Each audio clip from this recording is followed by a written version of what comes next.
How to create a new account on Instagram on PC. Hello everyone. In this video, I will show you how to create a new account on Instagram on PC. First, go to your web browser on your PC and search for Instagram. Now open the first link from the search results. You can log into your account using your credentials. If you want to create a new account, click Sign Up. Next, enter the required information including your phone number or email address. Then create a strong password and username for your account. Make sure to agree to the terms and privacy policy.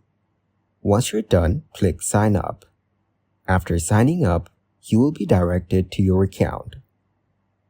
Thank you guys for watching this video. Hope you got some value. Make sure to like the video and subscribe to the channel to get notified of new videos. See you in the next one.